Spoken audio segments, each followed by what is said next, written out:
तो अब हम प्रश्नावली 10.2 के क्वेश्चन नंबर फर्स्ट, सेकंड और थर्ड इसी वीडियो के अंदर करने वाला है। तो देखिए इस पर ध्यान रखना आपको। तो क्वेश्चन फर्स्ट पर आपका एक बार फोकस होना चाहिए। ये कह रहा है एक बिंदु Q से एक वृत्त पर स्पर्शरेखा की लंबाई 24 सेंटीमीटर तथा Q की केंद्र से दूरी 25 सेंटीमीटर है। तो वृत्त की त्रिज्या ज्ञात कीजिए। वापस एक बार समझते हैं।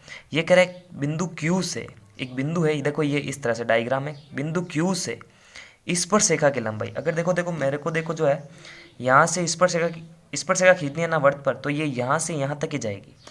इस प्रकार से जो एक रेखा जाएगी वही जो है स्पर्शरेखा बनेगी। ठीक है, तो स्पर्शरेखा की लंबाई तो इसने बता दी कि 24 सेंटीमीटर है। तो यहाँ पर कोई पॉइंट भी आएगा, इस पॉइंट को अपन P नाम दे देते हैं। और ये कह रहा है कि Q की केंद्र से दूरी 25 सेंटीमीटर है। ये जो Q है और ये केंद्र है, यहाँ से लगाकर यहाँ तक की दूरी है 25 सेंटीमीटर। ठीक है, तो इसको इससे मिला देते हैं। 25 सेंटीमीटर इसकी दूरी है। ये हमसे कह रहा है कि वृत्त की त्रिज्या ज्ञात करो। तो वृत्त की त्रिज्या तो ये OP है। ठीक है, OP एक वृत्त की त्रिज्या है, ये हमारे को ज्ञात करनी है। तो देखो यहाँ पर कौन सा नियम लगेगा, तो हमने पाइथागोरस प्रमेय पढ़ा है। अब पाइथागोरस का प्रमेय सिर्फ समकोण त्रिभुज के अंदर लगता है, लेकिन यहाँ पर क्या प्रूफ है कि ये समकोण त्रिभुज है। तो हमने जो है यहाँ पर देखना, इसको मैं हल कर रहा हूँ, हालांकि ये कोष्टक वाइज का क्वेश्चन है। तो हमारे पास में प्रमाण है कि OP लंब है PQ पर, OP लंब है PQ पर। अब ये कौन सा प्रमेय है कि त्रिज्या स्पर्शरेखा पर लंब होती है। ये त्रिज्या है और ये PQ स्पर्शरेखा है, तो इस पर ये लंब होती है। यहाँ पर प्रमेय अपन लिख सकते हैं, या प्रमेय से। तो इससे क्या साबित होता है कि कोण OPQ जो है उसका मान 90 डिग्री होता है। तो जब एक कोण के अंदर 90 डिग्री का एंगल बन रहा है तो वो त्रिभुज ऑटोमेटिक समकोण त्रिभुज होता है। तो पाइथागोरस प्रमेय से, तो PTO से, यानी पाइथागोरस थ्योरम से त्रिभुज, ये जो पूरा त्रिभुज है ना POPQ में हम जो है इसको अप्लाई करेंगे और इसका मान निकाल देंगे। तो देखना किस तरह से आएगा। पाइथागोरस प्रमेय कहता है कि कर्ण का स्क्वायर बराबर लंब का स्क्वायर प्लस आधार का स्क्वायर। तो यहाँ पर कर्ण क्या चीज़ होती है, कर्ण होती है कि लंब के सामने वाली भुजा। ये देखो लंब ये है, ठीक है, इसके सामने वाली भुजा ये कर्ण।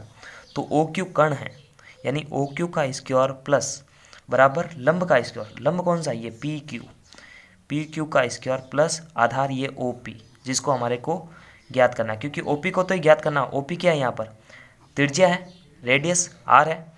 तो यहाँ पर देखना OQ का हमारे पास में मान है 25, यानी 25 का स्क्वायर होगा, और PQ का जो मान है वो है 24 का स्क्वायर, और OP हमारे को ज्ञात करना है। तो देखो इसको आगे सॉल्व कर रहे हैं। हम क्या करते हैं, इस OP को यहीं पे रख देते हैं, क्योंकि OP का स्क्वायर तो हमें ज्ञात करना है। तो 25 के स्क्वायर में से 24 का स्क्वायर घटा देते हैं। 25 का स्क्वायर होता है 625 और 24 का होता है 576। तो श्योर सी बात है कि 25 के स्क्वायर में से 24 का स्क्वायर घटाएंगे, तो यानी 625 में से अपन 576 घटा देंगे। तो जब इसके आप बाकी कर देंगे तो हमारे पास में 49 आंसर आएगा। देखो अब OP का स्क्वायर है, और जब ये स्क्वायर हटेगा तो क्या होगा देखना, जब अपन स्क्वायर हटाएंगे तो ये स्क्वायर उस पर जाके रूट में बन जाएगा, 49 का रूट हो जाएगा। और जब इसको सॉल्व करेंगे अपन तो 7 सेंटीमीटर आंसर हमारा ये त्रिज्या आ जाएगी। ठीक है, तो इसका मतलब OP का मान हमने कितना निकाल दिया यहाँ से, 7 सेंटीमीटर। ऑप्शन में है क्या, बिल्कुल है, तो A पर राइट लगा दो आप। अब इसी का क्वेश्चन नंबर 2 है, आकृति 10.11। ये आकृति 10.11 है। ठीक है, यदि TP और TQ केंद्र O वाले, ये जो TP है और TQ है ये केंद्र O वाले किसी वृत्त पर दो स्पर्शरेखाएं इस प्रकार है कि POQ जो है 110 डिग्री है, तो PTQ का मान निकालो। तो ध्यान देना एक बार, मैं इसको नॉर्मल तरीके से समझाऊंगा, क्योंकि देखो जो है ये ऑप्शन वाइज क्वेश्चन है, तो यहाँ पर आपको जो है डायरेक्ट ही कर लेना है। कैसे, देखो हमारे को ये पता है कि त्रिज्या स्पर्शरेखा पर लंब होती है, त्रिज्या स्पर्शरेखा पर लंब होती है, यानी OP लंब है TP पर, उसी प्रकार OQ लंब है TQ पर। आपको समझ में आना चाहिए कि TP और TQ एक स्पर्शरेखा है, ये इस पर लंब है, तो लंब होने पर ये 90 डिग्री है, ये भी 90 डिग्री है, यानी त्रिज्या स्पर्शरेखा पर लंब होगी। इसका मतलब क्या है कि कोण OPT बराबर 90 डिग्री है, और उसी प्रकार OQT भी 90 डिग्री है, OQT बराबर भी 90 डिग्री है।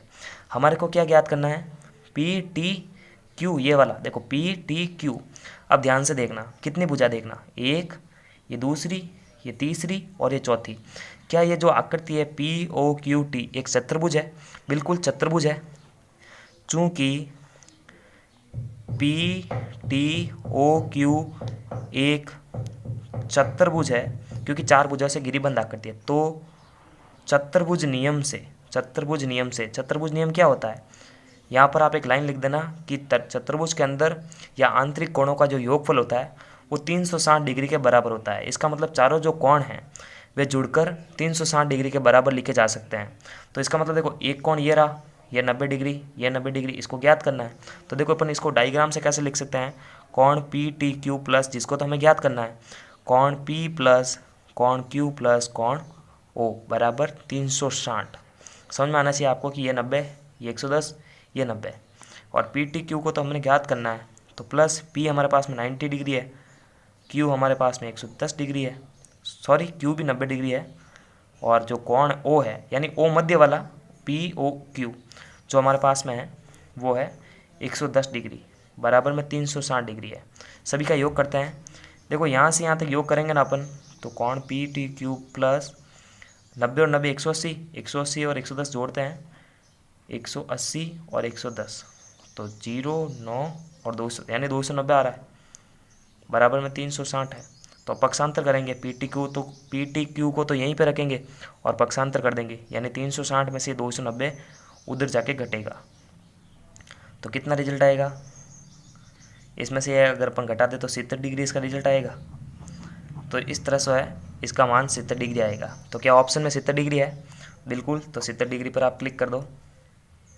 अब क्वेश्चन नंबर तीसरा, हालांकि ये अलग विधि से होता है लेकिन मैं आपको सिंपल विधि से ही समझाऊंगा, क्योंकि हमारे पास में ऑप्शनल क्वेश्चन है, तो इसको आप ऐसे ही समझ लो।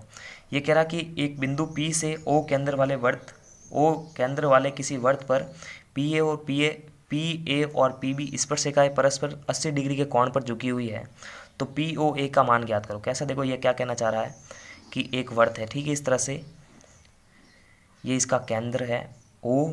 अब ये कह रहा कि PA और PB यानी यहाँ से एक P बिंदु है और यहाँ पर PA है और यहाँ पर PB है, ये दो स्पर्शिकाएं इस प्रकार से झुकी हुई है, और जब ये दोनों झुकती हैं तो इनके दोनों का जो मध्य का जो ये कोण है, ये वाला, ये कोण कितना है? ये कोण 80 डिग्री है।